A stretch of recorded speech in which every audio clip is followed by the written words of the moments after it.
Hi, I'm Cindy Pridmore, Senior Engineering Geologist at the California Geological Survey. On the morning of March 11th, 2011, I was at the National Science Teachers Association annual conference in San Francisco, where there were over 10,000 science teachers attending. On 10th, the day before the tsunami, we had all kinds of free outreach materials from our agencies and our partners at our exhibit booth. We had tsunami posters, we had information sheets about past California tsunamis, tsunami warning information, and we had a fun but educational video for kids about tsunamis with a singing crab and a catchy tune about why it is important to know what to do if there's a tsunami. But that first day of the conference, no one was interested in our tsunami materials. Well, I shouldn't say no one, but many teachers would walk by and say apologetically, well, I'm just not teaching that this year. I don't have enough time to include it into my teaching, or I'm sorry, I don't have room in my classroom for a poster. The following morning, March 11th, things were different. The world was made aware in almost real time of the Japan earthquake and tsunami and devastation, and the news that the tsunami was traveling across the Pacific Ocean. It would soon be arriving along the California coastline. That day, we had hundreds, maybe even 1,000 teachers come by the booth and grab every bit of tsunami information we had. Many who were from out of state were told of phone calls from relatives asking if they were okay, asking if they were safe. We spent the day sharing information at our booth about tsunamis and this particular tsunami's expected impact on California coastline. That night in my hotel room, I was supposed to be practicing a talk that I was going to be giving the following morning. I was an invited lecturer for the National Earth Science Teachers Association session. I'd been given a whole hour to talk, and I'd come prepared with a presentation on California earthquakes. But glued to the TV that night, I knew I needed to speak to these teachers about this event, and I ended up totally reorganizing my presentation. The next morning on March 12th, I used a little over the first hour of my allotted talk to talk about tsunamis, tsunami generation and detection, how they are monitored for the West Coast. I explained the coordination among the National Tsunami Warning Center, the National Weather Service, the California Governor's Office of Emergency Services, the California Geological Survey, and how we communicate with our coastal county officials. I shared with these science teachers how advances in tsunami science and modeling allowed for detailed information on tsunami arrival times and tsunami height estimates to be delivered to California local officials before the tsunamis arrive. It was a captive audience, and for the second half of my talk, I did talk about California earthquakes.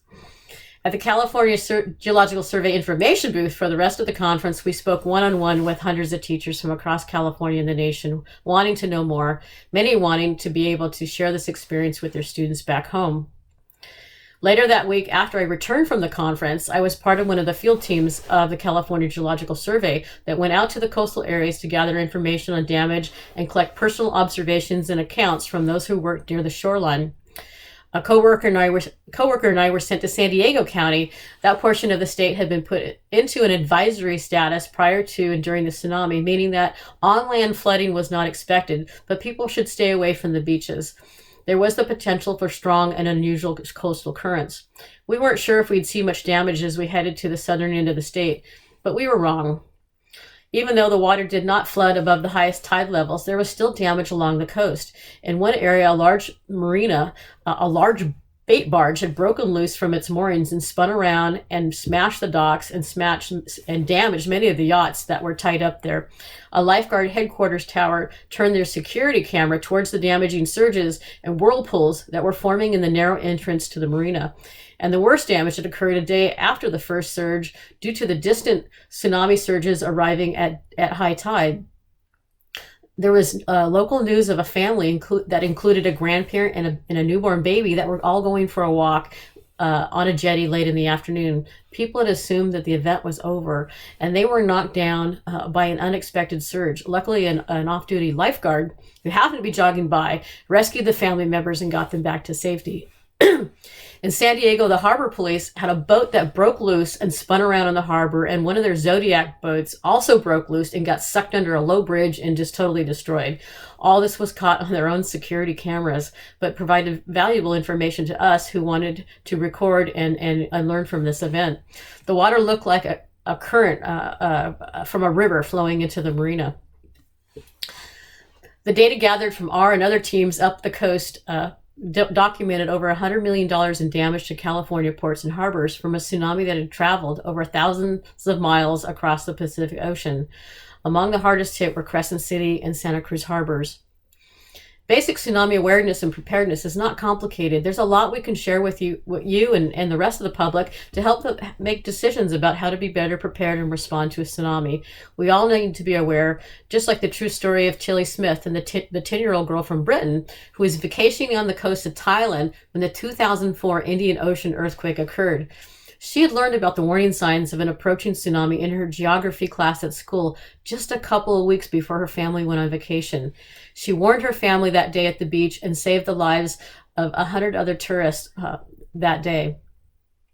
Over the years, I've done community presentations along with representatives from Cal OES and National Weather Service and educators like Lori Dangler. We work information tables at various events. We conduct workshops for science teachers who are interested in incorporating tsunami science into their curriculum. Tsunami education is important for all of us who work, live, or visit the coast. Even a small tsunami event can be dangerous. It's important to know what to do, to listen carefully to what your officials tell you. Tsunami surges can continue to rise for many hours and even days. And most important, if you are at the beach or the shoreline and you feel an earthquake, don't wait around to be told what to do. Go to high ground immediately. Take care and be safe.